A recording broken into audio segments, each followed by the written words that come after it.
Good morning, dear students. I am Mohammad Adil. Today we have to discuss about the electron transport chain. जो electron transport chain है ये ATP formation का last stage है।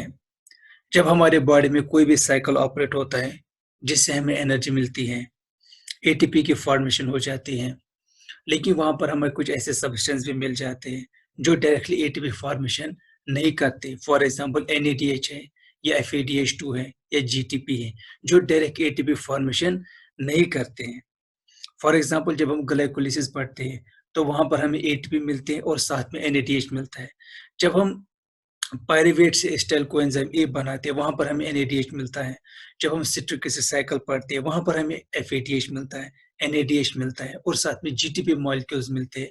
और हम वहाँ पर मानते हैं कि जो NADH है ये 3 ATP के मॉलिक्यूल्स के बराबर है, FADH2 ये 2 ATP मॉलिक्यूल्स के बराबर है और जो GTP है ये 1 ATP मॉलिक्यूल्स के बराबर है। लेकिन वहाँ पर हमें ATP डायरेक्टली नहीं मिलता है। वो प्रोसेस जिससे FADH या NADH या GTP ATP फॉर्मेशन करता है उसको बोलते हैं ऑक्सीडेटिव फॉस्फोराइलेशन। और वो प्रोसेस जिससे ऑक्सीडेटिव फॉस्फोरेशन ऑपरेट होता है या कंप्लीट हो जाता है उसको बोलते हैं इलेक्ट्रॉन ट्रांसपोर्ट चेन। मतलब हमारे बॉडी में कुछ ऐसे सब्सटेंसेस है जो डायरेक्ट एटीपी फॉर्मेशन नहीं करते, जैसे FADH या NADH, इनको हम बोलते हैं इलेक्ट्रॉन कैरियर्स। और वो फेज जिससे हम इन मॉलिक्यूल से एटीपी फॉर्मेशन करते हैं उसको बोलते हैं ऑक्सीडेटिव फॉस्फोराइलेशन। ऑक्सीडेटिव फॉस्फोराइलेशन का सिंपली मतलब होता है फॉर्मेशन ऑफ एटीपी, लेकिन इन मॉलिक्यूल से डायरेक्टली एटीपी फॉर्मेशन नहीं होती है, बल्कि वो फेज या वो साइकिल या वो मैकेनिज्म जिससे एटीपी फॉर्मेशन हो जाती है उसको हम बोलते हैं इलेक्ट्रॉन ट्रांसपोर्ट चेन। तो इलेक्ट्रॉन ट्रांसपोर्ट चेन का सिंपली मतलब होता है कि इलेक्ट्रॉन्स को एक ट्रांसफर किया जाता है एक सबस्टेंस से दूसरे सबस्टेंस तक और एक चेन बन जाती है और इससे इलेक्ट्रॉन ट्रांसपोर्ट चेन से फाइनली हमें एटीपी फॉर्मेशन हो जाता है जिसको हम बोलते हैं oxidative phosphorylation. Electron transport chain क्या होता है, ये कहाँ पर ऑपरेट होता है, इसके क्या क्या स्टेजेस है, इसका क्या मैकेनिज्म ऑफ द एक्शन है, ये एटीपी फॉर्मेशन में कैसे मदद करता है, इसको मैंने 2 पार्ट्स में डिवाइड किया है। जो पहला वाला पार्ट होगा इलेक्ट्रॉन ट्रांसपोर्ट चेन का वो सिंपली इंट्रोडक्टरी पार्ट होगा और जो सेकंड इसका पार्ट होगा उसमें मैं थ्रू जो मैकेनिज्म ऑफ द एक्शन होगा, चाहे डायग्राम होगा या जो स्टेजेस होंगे ना उनको वहां पर फुली अंडरस्टैंड कराऊंगा। लेकिन जो पहला वाला पार्ट फर्स्ट होगा इसमें सिंपल इंट्रोडक्शन होगा ताकि जो भी स्टेज हम आगे जाके डायग्रामेटिकली स्टडी करने वाले या एनालाइज करने वाले हैं उसका इंट्रोडक्शन हम पार्ट फर्स्ट में कंप्लीट करवा देंगे। चलिए अब हम इलेक्ट्रॉन ट्रांसपोर्ट चेन को स्टडी करते हैं। देखिए जो इलेक्ट्रॉन ट्रांसपोर्ट चेन होता है ना ये कॉम्प्लेक्स प्रोसेस है। कॉम्प्लेक्स प्रोसेस का मतलब होता है कोई भी साइकिल या कोई भी फेज या कोई भी चेन जो एक ही स्टेप पे कंप्लीट नहीं होती इसको हम बोलते हैं कॉम्प्लेक्स प्रोसेस। और जो इलेक्ट्रॉन ट्रांसपोर्ट चेन है ये एटलीस्ट 4 कॉम्प्लेक्स को अंडरमाइन करता है। मतलब ये जो इलेक्ट्रॉन ट्रांसपोर्ट चेन है इसमें एटलीस्ट 4 कॉम्प्लेक्सेस ऑपरेट कर जाते हैं तब जाके इलेक्ट्रॉन ट्रांसपोर्ट चेन कंप्लीट हो जाता है। और जो इलेक्ट्रॉन ट्रांसपोर्ट चेन होता है और आप सब लोगों को पता है इलेक्ट्रॉन ट्रांसपोर्ट चेन मतलब एक चेन के थ्रू इलेक्ट्रॉन को ट्रांसफर किया जाता है एक सबस्टेंस से दूसरे सबस्टेंस तक, इसलिए इसको क्या बोलते हैं इलेक्ट्रॉन ट्रांसपोर्ट चेन। और इसमें क्या होता है एक इलेक्ट्रॉन को ट्रांसफर किया जाता है डोनर सबस्टेंस से। डोनर मतलब जो इलेक्ट्रॉन को डोनेट करे, किसको वो डोनेट करता है, एक इलेक्ट्रॉन एक्सेप्टर को।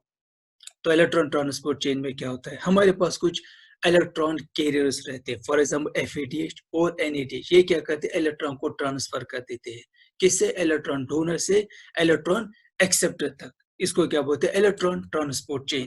लेकिन आप सब लोगों को पता ही होगा कि किसी भी जगह जहां पर एक सबस्टेंस इलेक्ट्रॉन को लूज करे उसी जगह दूसरा सबस्टेंस इलेक्ट्रॉन को एक्सेप्ट करे उसको बोलते हैं रिडॉक्स रिएक्शन।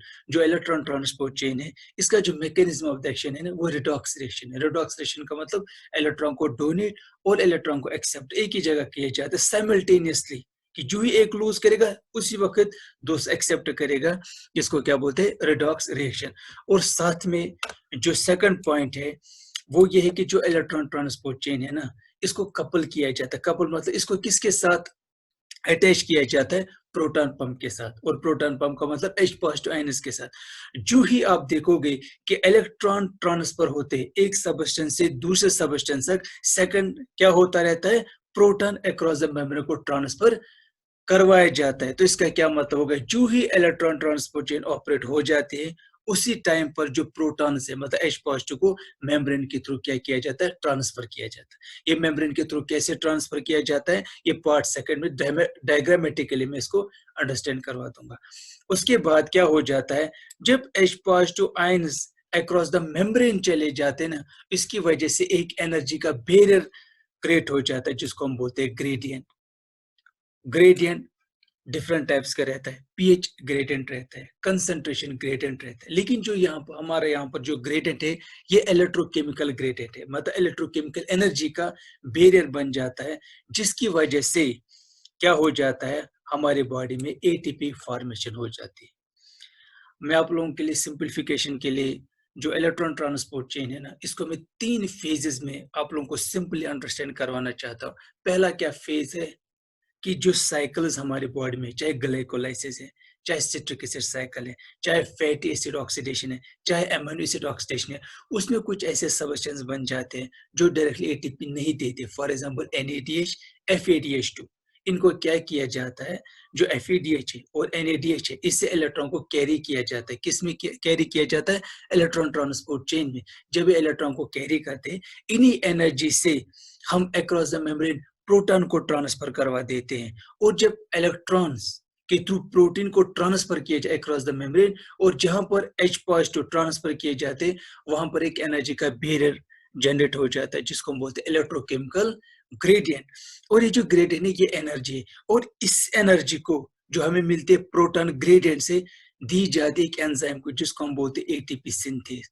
वो एटीपी सिंथेज क्या करता है, वो एडीपी को फास्फेट के साथ मिला देता है और फाइनली वहां पर एटीपी बन जाता है, और एटीपी के फॉर्मेशन को क्या बोलते हैं, ऑक्सीडेटिव फॉस्फोरिलेशन। तो पूरा इलेक्ट्रॉन ट्रांसपोर्ट चेन और ऑक्सीडेटिव फॉस्फोरिलेशन में 3 स्टेप है। पहला क्या स्टेप है कि जो इलेक्ट्रॉन कैरियर्स रहते हैं FADH और NADH, इस इलेक्ट्रॉन को कैरी किया जाता है, और इस इलेक्ट्रॉन कैरी की वजह से क्या हो जाता है, प्रोटॉन को अक्रॉस द मेम्ब्रेन ट्रांसफर किया जाता है, जिसको हम क्या बोलते हैं, प्रोटॉन पंप ट्रांसफर किया जाता है। वहां पर एक एनर्जी बैरियर बनता है जिसको हम बोलते हैं इलेक्ट्रोकेमिकल ग्रेडियंट। और ये जो इलेक्ट्रोकेमिकल ग्रेडियंट है ये एक एनर्जी है, ये एनर्जी किसमें ट्रांसफर की जाती है, एक एंजाइम को जिसको हम बोलते हैं एटीपी सिंथेज। और वो एटीपी सिंथेज क्या करता है, एडीपी को फास्फेट के साथ मिला देता है, और फाइनली हमें एटीपी मिल जाता है जिसको हम बोलते हैं ऑक्सीडेटिव फॉस्फोरिलेशन।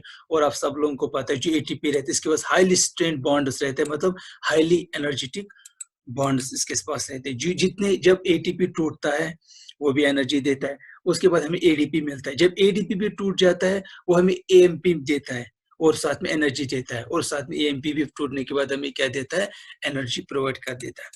चलिए हम फर्दर आगे इलेक्ट्रॉन ट्रांसपोर्ट चेन को स्टडी करते हैं। देखिए, जब मैंने कहा था कार्बोहाइड्रेट मेटाबॉलिज्म में हम लोगों ने ग्लाइकोलाइसिस पढ़ा था या सिट्रिक एसिड साइकिल पढ़ा था। इसी तरीके से एमिनो एसिड ऑक्सीडेशन भी एक साइकिल है, या साथ में fatty acid oxidation, beta oxidation, वो भी क्या एक सेलुलर रेस्पिरेशन है। रेस्पिरेशन का मतलब ब्रेक डाउन कर देना एनर्जी के लिए, उसको बोलते हैं रेस्पिरेशन। देखिए, जब मैंने ग्लाइकोलाइसिस पढ़ाया था वहां पर हम लोगों ने NADH की फॉर्मेशन को स्टडी किया था, और मैंने कहा था जो NADH है ये एटीपी मॉलिक्यूल बनाता है। लास्ट में कितने मॉलिक्यूल बनाता है, 3 एटीपी मॉलिक्यूल बनाता है। उसके बाद पायरुवेट जब एसिटाइल कोएंजाइम A में कन्वर्ट होता है वहां पर भी हमें NADH मिला था।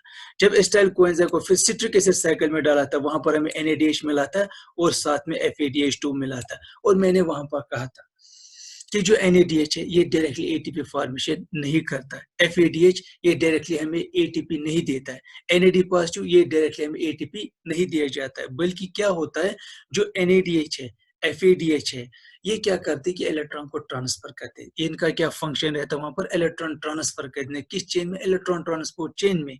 और फाइनली इससे जो एनर्जी, जब इलेक्ट्रॉन चलते हैं ये अपने साथ साथ एनर्जी को कैरी करते हैं, उस एनर्जी से हम प्रोटॉन को ट्रांसफर करते हैं अक्रॉस द मेम्ब्रेन, और उसकी वजह से क्या होता है, एक एनर्जी बैरियर मिलता है जिसको बोलते हैं इलेक्ट्रोकेमिकल ग्रेडियंट। और उस ग्रेडियंट से जो एनर्जी मिलती है वो दी जाती है एटीपी सिंथेस, एक एंजाइम है, वो एटीपी प्लस फास्फेट को मिलाकर एटीपी बनाता है जिसको हम बोलते हैं ऑक्सीडेटिव फॉस्फोरेशन। तो कुल मिला के बात यह है कि हमारे बॉडी में कुछ सब्सटेंस ऐसे जो डायरेक्टली एटीपी देते हैं, लेकिन एटीपी के साथ साथ कुछ ऐसे भी सबस्टेंस है जो डायरेक्ट एटीपी फॉर्मेशन नहीं करती, जैसे एनएडीएच और एफ8। इनको क्या होता है, इलेक्ट्रॉन ट्रांसफर्स या इलेक्ट्रॉन कैरियर्स। ये इलेक्ट्रॉन को कैरी करते हैं इलेक्ट्रॉन ट्रांसपोर्ट चेन में, और फाइनली हमें वहां पर एटीपी मिल जाता है। एडीएच है और एफएडीएच है, ये इलेक्ट्रॉन को कैरी करते। देखो मैंने यहाँ पर दिखाया कि ये लोग सब क्या करते हैं, इलेक्ट्रॉन को कैरी करते। किस में इलेक्ट्रॉन को कैरी करते हैं, इलेक्ट्रॉन ट्रांसपोर्ट चेन में। और जब इलेक्ट्रॉन कैरियर में, इलेक्ट्रॉन कैरियर्स जब एनर्जी को कैरी करते हैं इलेक्ट्रॉन ट्रांसपोर्ट चेन में, उस एनर्जी को यूज किया जाता है। किसके लिए यूज किया जाता है, प्रोटॉन को ट्रांसफर करने के लिए across the membrane. Part first है, ये सारा इंट्रोडक्शन पार्ट रहेगा, और जो पार्ट सेकंड रहेगा उसको मैं थ्रू डायग्रामेटिकली और थ्रू एक प्रोसेस के थ्रू, एक साइकिल के थ्रू उसको वहां पर अंडरस्टैंड करवा दूंगा। देखिए, जो इलेक्ट्रॉन ट्रांसपोर्ट चेन रहते हैं ना, ये एरोबिक रेस्पिरेशन में भी ऑपरेट होते हैं, एनारोबिक रेस्पिरेशन में भी ऑपरेट रहते हैं। मतलब वो ऑर्गेनिज्म जो अपने खाने को ब्रेक डाउन करते हैं with the help of oxygen, उसको बोलते हैं एरोबिक रेस्पिरेशन। लेकिन हमारे पास कुछ ऐसे भी बैक्टीरिया है, फंगाई है, जो क्या करते हैं, रेस्पिरेशन करते हैं, लेकिन एनारोबिक रेस्पिरेशन करते हैं, अपने फूड को ब्रेक डाउन करते without the involvement of oxygen. लेकिन याद रखिए, चाहे एरोबिक रेस्पिरेशन हो चाहे एनारोबिक रेस्पिरेशन हो, दोनों के दोनों केसेस में इलेक्ट्रॉन ट्रांसपोर्ट चेन ऑपरेट हो जाता है। जब हम एरोबिक रेस्पिरेशन की बात करते हैं, मतलब वो ऑर्गेनिज्म जो अपना फूड को ब्रेक डाउन करते हैं with the help of the oxygen, उसको बोलते हैं एरोबिक रेस्पिरेशन। और याद रखिए, जब एरोबिक रेस्पिरेशन ऑपरेट होता हो, वहां पर जब इलेक्ट्रॉन ट्रांसपोर्ट चेन होता है और फाइनल एक्सेप्टर जो इलेक्ट्रॉन को एक्सेप्ट करता है एरोबिक रेस्पिरेशन में, वो हमेशा रहता है ऑक्सीजन। याद रखिए, इलेक्ट्रॉन ट्रांसपोर्ट चेन जब एरोबिक रेस्पिरेशन में ऑपरेट होता है, वहां पर जो फाइनल इलेक्ट्रॉन को एक्सेप्ट करता है ना, वो हमेशा रहता है ऑक्सीजन। याद रखिए, एरोबिक रेस्पिरेशन में जो फाइनल एक्सेप्ट इलेक्ट्रॉन रहता है वो हमेशा ऑक्सीजन रहता है। लेकिन जब हम एनारोबिक रेस्पिरेशन की बात करते हैं, या तो वहां पर फाइनल एक्सेप्टर ऑक्सीजन भी हो सकता है, वहां पर सल्फेट भी हो सकता है, या कोई और आयन हो सकता है। लेकिन जब एरोबिक रेस्पिरेशन की बात करते हैं, वहां पर जब इलेक्ट्रॉन ट्रांसपोर्ट चेन ऑपरेट होता है तो फाइनल एक्सेप्ट हमेशा ऑक्सीजन रहता है। लेकिन in case of anaerobic respiration में ऑक्सीजन हो सकता है, या सल्फेट आयन हो सकता है, या कोई और आयन हो सकता है। सेकंड, आप सब लोगों को पता है यूकेरियोट में देखो हमारे पास दो टाइप की सेल्स रहती है। यूकेरियोट का मतलब होता है जिसके पास ट्रू न्यूक्लियस रहता है, जैसे हायर प्लांट्स है और एनिमल्स है, इनके पास यूकेरियोटिक सेल रहता है। जो बैक्टीरिया रहता है, साइनोबैक्टीरिया, आर्चीबैक्टीरिया, उनके साथ प्रिमिटिव सेल रहता है, और उनके साथ कौन सा न्यूक्लियस रहता है, फॉल्स न्यूक्लियस, इसलिए उनको क्या बोलते हैं, प्रोकैरियोट। लेकिन जब हम यूकेरियोट की बात करते हैं और जब हम इसको अंडरस्टैंड करते हैं कि इसमें इलेक्ट्रॉन ट्रांसपोर्ट चेन में, और याद रखना ये हमेशा इनर माइटोकॉन्ड्रियल मेम्ब्रेन में पाए जाते हैं। देखो कितना इंपॉर्टेंट चीज है कि जो इलेक्ट्रॉन ट्रांसपोर्ट चेन है जो यूकेरियोटिक सेल में ऑपरेट होता है ना, वो हमेशा उसके इनर माइटोकॉन्ड्रियल मेम्ब्रेन में ऑपरेट होता है। यूकेरियोट सेल में इलेक्ट्रॉन ट्रांसपोर्ट चेन हमेशा इनर माइटोकॉन्ड्रियल मेम्ब्रेन में ऑपरेट होता है। और उसके साथ साथ याद रख लेना, यही इनर माइटोकॉन्ड्रियल मेम्ब्रेन है जहां पर ऑक्सीडेटिव फॉस्फोराइलेशन होता है। ऑक्सीडेटिव फॉस्फोराइलेशन का मतलब एटीपी का फॉर्मेशन होता है with the help of enzyme ATP synthase. तो यूकेरियोट सेल में जो इलेक्ट्रॉन ट्रांसपोर्ट चेन होता है वो ऑपरेट होता है इनर माइटोकॉन्ड्रियल मेम्ब्रेन में, और इसी इनर माइटोकॉन्ड्रियल मेम्ब्रेन में एटीपी की फॉर्मेशन होती आती है, जिसको हम बोलते हैं oxidative phosphorylation with the help of the enzyme ATP synthase. लेकिन जो बैक्टीरिया है, आप सब लोगों को बताए बैक्टीरिया क्या रहता है, प्रोकैरियोट, इसके पास फॉल्स न्यूक्लियस रहता है। और याद रखे, इसकी बॉडी में इलेक्ट्रॉन ट्रांसपोर्ट चेन हमेशा इसके सेल मेम्ब्रेन में होता है। यूकेरियोट में इलेक्ट्रॉन ट्रांसपोर्ट चेन कहां पर ऑपरेट होता है, इनर माइटोकॉन्ड्रियल मेम्ब्रेन में। लेकिन जो प्रोकैरियोट रहते हैं, एग्जांपल बैक्टीरिया, उसमें जो इलेक्ट्रॉन ट्रांसपोर्ट चेन वो ऑपरेट होता है कहां पर, ऑपरेट होता है सेल मेम्ब्रेन के अंदर। उसके बाद आप देख लीजिए, जो माइटोकॉन्ड्रिया रहता है, माइटोकॉन्ड्रिया क्या रहता है, site of electron transport chain और ऑक्सीडेटिव फॉस्फोराइलेशन। यहाँ पर आप देखिए, यहाँ पर ऑक्सीजन को वाटर में कन्वर्ट किया जाता है। मेरी बात आप याद रख ली, मेरी बात आप बिल्कुल याद रख ली। जो इलेक्ट्रॉन ट्रांसपोर्ट चेन होता है ना, जो यूकेरियोट सेल में जो फाइनल एक्सेप्टर है ना, वो हमेशा ऑक्सीजन रहता है। और वहां पर ऑक्सीजन को किस में कन्वर्ट किया जाता है, वाटर में कन्वर्ट किया जाता है, NADH को NAD पॉजिटिव में कन्वर्ट किया जाता है, और सक्सेनेट को किस में कन्वर्ट किया जाता है, फ्यूमेरेट के लिए कन्वर्ट किया जाता है। और इससे हमें जो एनर्जी मिलती है, इससे जो हमें एनर्जी मिलती है उसके लिए किसके लिए यूज किया जाता है, प्रोटॉन को ट्रांसफर करने के लिए। जब across the membrane proton transfer हो जाता है, वहां पर हमें एक एनर्जी मिलता है जिसको हम क्या बोलते हैं, प्रोटॉन ग्रेडियंट, मतलब प्रोटॉन एनर्जी। और इसी एनर्जी को फिर किसको दिया जाता है, एटीपी सिंथेस को, और वो एटीपी सिंथेस फाइनली क्या फॉर्मेशन करता है, एटीपी की। और याद रख लेना, जो इलेक्ट्रॉन ट्रांसपोर्ट चेन रहता है ना, मैं आप लोगों के लिए एक बिल्कुल यहाँ पर एक चीज बिल्कुल अंडरस्टैंड करवा देना चाहता हूँ, वो ये है कि जो इलेक्ट्रॉन ट्रांसपोर्ट चेन रहता है ना, इसका जो फंक्शन है इरेडॉक्सिलेशन के थ्रू फंक्शन करता है, लेकिन इसका जो मेन ऑपरेटिव फंक्शन है ना, ये इलेक्ट्रॉन ट्रांसपोर्टेशन क्यों करवाया जाता है, इसको इसलिए करवाया जाता है कि जब इलेक्ट्रॉन ट्रांसफर होता है ना एक सबस्टेंस से दूसरे सबस्टेंस, वो अपने साथ एनर्जी कैरी करता है, और उसी एनर्जी जो ये कैरी करता है ना, उसके जरिए से एटीपी को अक्रॉस द मेम्ब्रेन ट्रांसफर किया जाता है। जब एटीपी प्रोटॉन को ट्रांसफर किया जाता है, जब proton across the membrane transfer होता है, उसकी वजह से एक ग्रेडियंट बनता है जिसको हम बोलते हैं प्रोटॉन ग्रेडियंट, मतलब प्रोटॉन एनर्जी। और इस एनर्जी को किसको दिया जाता है, एटीपी सिंथेस को, जो कहां पर हमें मिलता है, इनर माइटोकॉन्ड्रियल मेम्ब्रेन में। और फाइनली एटीपी सिंथेस क्या करता है, एडीपी प्लस फास्फेट को मिला देता है, और हमें फाइनली क्या मिल जाते हैं, एनर्जी। उसके बाद अब याद है एटीपी सिंथेस वो एंजाइम, एटीपी सिंथेस वो एंजाइम है, ये यहाँ पर क्या लिखा है, मैकेनिकल वर्क। मैकेनिकल वर्क मतलब इलेक्ट्रोकेमिकल एनर्जी, जो हमें इलेक्ट्रोकेमिकल एनर्जी प्रोटॉन ग्रेडियंट से मिली है, ये इसी एनर्जी को यूज करता है। कौन यूज करता है, एटीपी सिंथेस। किसके लिए यूज करता है, ताकि ये फाइनली क्या बनाए, एटीपी। और याद रख लेना, एटीपी आप सब लोगों को पता ही रहता है कि जो एटीपी है, जो एडेनोसिन ट्राइफॉस्फेट है, हर किसी सेलुलर रिएक्शन के लिए क्या प्रोवाइड कर देता है, एनर्जी। और याद रख लेना, मोस्टली जो यूकैरियोटिक सेल है ना, इसके पास क्या पाया जाता है, माइटोकॉन्ड्रिया पाया जाता है, जो एटीपी को किससे बना देता है, सिट्रिक एसिड साइकिल से, या फैटी एसिड हो, चाहे अमीनो एसिड ऑक्सीडेशन हो। तो इस लाइन का क्या मतलब है, जब हमारी बॉडी में सिट्रिक एसिड साइकिल ऑपरेट होता है, वहां पर हमें NADH मिलता है, FADH मिलता है, चाहे फैटी एसिड ऑक्सीडेशन, वहां हमें NADH मिलता है, चाहे अमीनो एसिड ऑक्सीडेशन, वहां पर हमें क्या मिलता है, NADH मिलता है। और ये सारे के सारे जिनको हम बोलते हैं इलेक्ट्रॉन कैरियर्स, जब यूकैरियोट सेल में बनते हैं, वहां पर उसके साथ क्या रहता है, यूकैरियोट सेल के साथ माइटोकॉन्ड्रिया, और माइटोकॉन्ड्रिया के अंदर ही इन इलेक्ट्रॉन कैरियर्स को यूज किया जाता है, किसमें, इलेक्ट्रॉन ट्रांसपोर्ट चेन में। और फाइनली हमें वहां पर क्या मिलते हैं, इलेक्ट्रोकेमिकल ग्रेडियंट, और उसी ग्रेडियंट के फाइनल स्टेज में हमें क्या मिल जाता है, एटीपी मिल जाता है। देखिए ये डायग्राम है माइटोकॉन्ड्रिया की, और हमारे लिए जो मेजर कंसर्न है, हमारे लिए जो सबसे इंपॉर्टेंट स्टेशन है, वो ये है। देखिए ये इसकी आउटर मेम्ब्रेन है, ये इसकी इनर मेम्ब्रेन है, ये सारी के सारी इसकी क्या, इनर मेम्ब्रेन है। और आप याद रख लीजिए, एक माइटोकॉन्ड्रिया के अंदर दो मेम्ब्रेन रहती है, एक रहते आउटर मेम्ब्रेन और साथ में रहती है इनर मेम्ब्रेन। और याद रख लेना, जो इलेक्ट्रॉन ट्रांसपोर्ट चेन है ना, ये इस इनर मेम्ब्रेन में ऑपरेट होती है। इलेक्ट्रॉन ट्रांसपोर्ट चेन इसी इनर मेम्ब्रेन में ऑपरेट होती है। जब इलेक्ट्रॉन ट्रांसपोर्ट चेन मेम्ब्रेन में ऑपरेट हो जाती है ना, जो इस मैट्रिक्स में प्रोटॉन है, इस मैट्रिक्स में जो प्रोटॉन है, इस मैट्रिक्स में जो प्रोटॉन, इस मैट्रिक्स में प्रोटॉन है, उसको इस मेम्ब्रेन के थ्रू बाहर किया जाता है। ये वाली जो मेम्ब्रेन है, इंटर मेम्ब्रेन स्पेस, इसमें किसको ट्रांसफर किया जाता है, प्रोटॉन्स को। जो यहाँ पर मैट्रिक्स में प्रोटॉन है, इसको किस में ट्रांसफर किया जाता है, इस इंटर मेम्ब्रेन स्पेस में। जब यहाँ पर H पॉजिटिव की कंसंट्रेशन बहुत ज्यादा हो जाती है, यहाँ पर एक ग्रेडियंट मिलता है जिसको बोलते हैं इलेक्ट्रोकेमिकल ग्रेडियंट।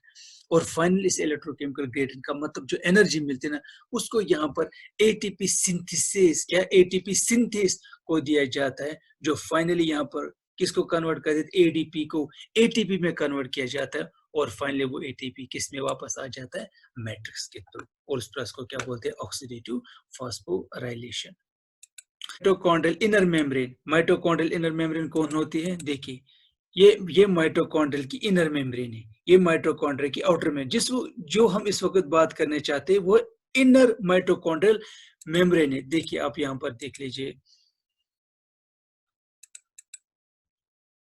देखिए जो इनर माइटोकॉन्ड्रियल मेम्ब्रेन है, जो electron NADH plus FADH carry करता है, क्योंकि NADH प्लस FADH को क्या बोलते हैं, इलेक्ट्रॉन कैरियर्स। इनर माइटोकॉन्ड्रियल में NADH प्लस FADH ये क्या करते हैं, इलेक्ट्रॉन को ट्रांसपोर्ट करते हैं। किस प्रोसेस के थ्रू, इलेक्ट्रॉन ट्रांसपोर्ट चेन के थ्रू। और फाइनली जो ये माइटोकॉन्ड्रियल स्पेस है, ये फाइनल इलेक्ट्रॉन किसको डोनेट कर देता है, ऑक्सीजन को। और फाइनली हमें माइटोकॉन्ड्रिया से क्या मिल जाता है, वाटर।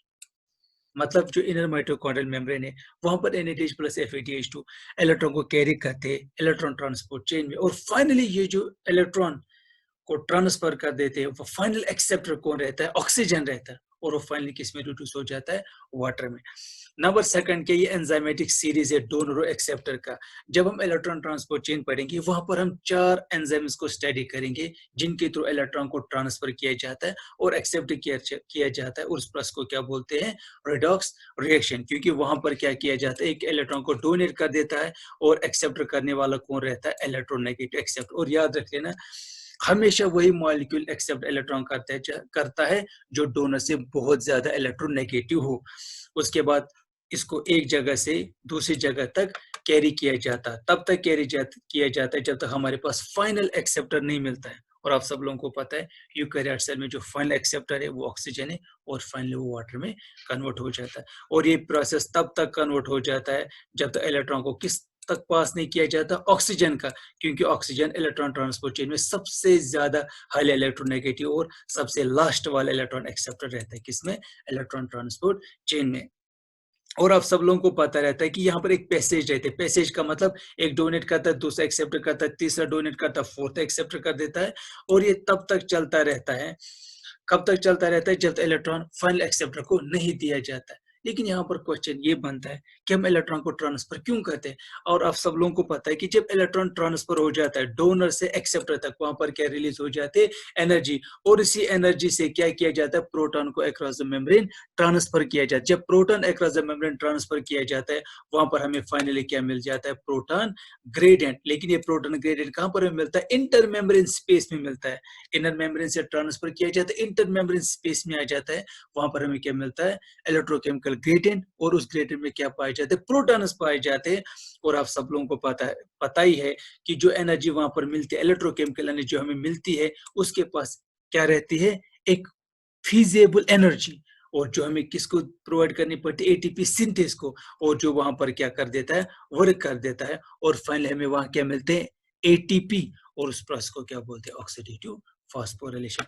और जो लास्ट वाला स्टेज है, आप सबको जो एटीपी सिंथेस है, ये क्या कर देता है, जो एटीपी सिंथेस है, ये यूज कर देता है एनर्जी को। किसकी एनर्जी को यूज कर देता है, जो प्रोटॉन ट्रांसफर वजह से जो एनर्जी मिली है, जब proton across the membrane transfer हो जाते हैं, वहां पर एक ग्रेडियंट बन जाता है। उस ग्रेडियंट को कौन यूज कर देता है, एटीपी सिंथेस। और एटीपी सिंथेस फाइनली क्या कर देता है, एडीपी को किसके साथ मिला देता है, इनऑर्गेनिक फॉस्फेट के साथ। और फाइनली हमें वहां पर क्या मिलते हैं, एटीपी मिलता है। और उस प्रोसेस को क्या बोलते हैं, ऑक्सीडेटिव फास्फोराइलेशन। देखिए यहाँ पर आप इसको ऐसे अंडरस्टैंड कर सकते हैं। देखिए ये इंट्रोडक्शन में यहीं पर कंप्लीट करवाना चाहता हूं, ताकि जो पार्ट सेकंड होगा उसमें हम सीधे साइकिल को स्टडी करें। देखिए क्या होता है, जो NADH प्लस H पॉजिटिव, आप सब लोगों को पता है, चाहे यहाँ FADH भी हो सकता है, GTP भी हो सकता है, ये सब के सब क्या है, इलेक्ट्रॉन कैरियर्स है। ये क्या कर देते हैं, जब इलेक्ट्रॉन कैरियर्स आ जाते हैं ना, ये इलेक्ट्रॉन को कैरी करते हैं। फिर ये अपना इलेक्ट्रॉन किसको देता है, कॉम्प्लेक्स फर्स्ट को। और कॉम्प्लेक्स फर्स्ट को क्या बोलते हैं, NADH कोएंजाइम क्यू रिडक्टेज। ये एक एंजाइम है जो कॉम्प्लेक्स फर्स्ट है, इसको क्या बोलते हैं, NADH कोएंजाइम क्यू रिडक्टेज। ये किससे इलेक्ट्रॉन एक्सेप्ट करते थे, NADH प्लस H पॉजिटिव, जो कि एक इलेक्ट्रॉन कैरियर है। उसके बाद जो कॉम्प्लेक्स फर्स्ट है, जिसका क्या नाम है, NADH Q positive Q reductase, ये किसको अपना इलेक्ट्रॉन दे देता है, क्यू को। और क्यू को क्या दूसरा नाम है, यूबिक्विनोन। तो NADH प्लस H पॉजिटिव जो इलेक्ट्रॉन कैरियर है, ये अपना इलेक्ट्रॉन देता है कॉम्प्लेक्स फर्स्ट को, जिसका नाम है NADH coenzyme Q reductase. Complex first अपना इलेक्ट्रॉन किसको देता है, कोएंजाइम क्यू को, जिसका क्या दूसरा नाम है, यूबिक्विनोन। यूबिक्विनोन इलेक्ट्रॉन एक्सेप्ट करता है दूसरे कॉम्प्लेक्स से जिसको बोलते हैं कॉम्प्लेक्स सेकंड, और कॉम्प्लेक्स सेकंड का क्या दूसरा नाम है सक्सेनेट डिहाइड्रोजनेज। तो मतलब जो कोएंजाइम क्यू है जिसको यूबिक्विनोन बोलते हैं, एक कॉम्प्लेक्स सेकंड से भी इलेक्ट्रॉन को एक्सेप्ट करता है, एक कॉम्प्लेक्स फर्स्ट से भी इलेक्ट्रॉन को एक्सेप्ट करता है। कॉम्प्लेक्स फर्स्ट को बोलते हैं एनएडीएच कोएंजाइम क्यूरेटेक्टेज, और कॉम्प्लेक्स सेकंड को बोलते हैं सक्सेनेट डिहाइड्रोजनेज कॉम्प्लेक्स। दोनों से कौन इलेक्ट्रॉन एक्सेप्ट करता है? यूबिक्विनोन। एंजाइम क्यू से इलेक्ट्रॉन को ट्रांसफर किया जाता है कॉम्प्लेक्स थर्ड में, जिसका क्या दूसरा नाम है? Cytochrome BC1 complex. और इसी साइट जो कॉम्प्लेक्स थर्ड है साइटोक्रोम BC1 कॉम्प्लेक्स, इससे इलेक्ट्रॉन को ट्रांसफर किया जाता है साइटोक्रोम C में, जिसका क्या शॉर्ट फॉर्म है? Cytochrome C, CYTC।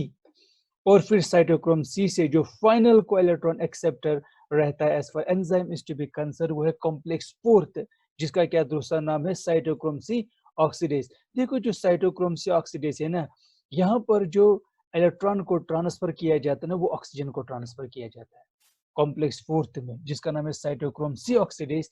यहाँ पर जो इलेक्ट्रॉन को एक्सेप्ट कर देता है ना, वो ऑक्सीजन को एक्सेप्ट करता है। और आप सब लोगों को पता है जो माइटोकॉन्ड्रिया के अंदर जो इलेक्ट्रॉन ट्रांसपोर्ट चेन में जो फाइनल एक्सेप्टर है वो ऑक्सीजन है। और इसी साइटोक्रोम C ऑक्सीडेज में जो ऑक्सीजन है इसको फाइनली किस में रिड्यूस किया जाता है? वाटर में रिड्यूस किया जाता है। और जो फाइनल हमें जो प्रोडक्ट मिलता है इलेक्ट्रॉन ट्रांसपोर्ट चेन में, जो कंप्लीट हो जाता है by the reduction of the oxygen, वो हमारे पास रहता है वाटर। और यहाँ पर जो मॉलिक्यूलर ऑक्सीजन रहता है उसको फाइनली किस में कन्वर्ट किया जाता है? वाटर में कन्वर्ट किया जाता है। तो देख लीजिए, हमने देखा कि वो सबस्टेंसेस जो डायरेक्टली एटीपी नहीं देते हैं, उन सबस्टेंस को क्या बोलते हैं? Electron carriers, NADH plus H positive. और ये इन्हीं इलेक्ट्रॉन कैरियर्स को किसके साथ अटैच किया जाता है? इलेक्ट्रॉन ट्रांसपोर्ट चेन में। और इसी इलेक्ट्रॉन ट्रांसपोर्ट चेन में इन इलेक्ट्रॉन कैरियर्स का यूज किया जाता है कि ये इलेक्ट्रॉन को डोनेट करते हैं और एक्सेप्ट कर देते हैं, और वहां पर एनर्जी को रिलीज किया जाता है। उस एनर्जी रिलीज जो की जाती है इसे अक्रॉस द मेम्ब्रेन प्रोटॉन को पंप किया जाता है। और जब across the membrane proton pump हो जाते हैं, वहां पर प्रोटॉन ग्रेडियंट बन जाता है, जिसको हम बोलते हैं इलेक्ट्रोकेमिकल ग्रेडियंट बन जाता है। और इसी इलेक्ट्रोकेमिकल ग्रेडियंट का जो एक एनर्जी है कौन यूज करता है? Enzyme ATP synthesis. और वो जो टाइप एटीपी सिंथेस है वो इसी एनर्जी को यूज कर देता है, एटीपी और फास्फेट मिला देता है, और फाइनली हमें एटीपी मिल जाता है। और एटीपी जब मिलता है वो बनता है इंटर मेम्ब्रेन स्पेस में, और उसको फाइनली वापस किस में लाया जाता है? लाया जाता है माइटोकॉन्ड्रियल मैट्रिक्स में, और फाइनली हमें एटीपी मिल जाता है। तो हमें क्या पता चला? जो इलेक्ट्रॉन ट्रांसपोर्ट चेन है ये किसके साथ साथ चलती रहती है? ऑक्सीडेटिव फॉस्फोरिलेशन के साथ। पार्ट सेकंड में हम इसको थ्रू एक प्रोसेस के थ्रू, एक डायग्रामेटिकली प्रोसेस के थ्रू कंप्लीट अंडरस्टैंड करवा देंगे। Thank you so much.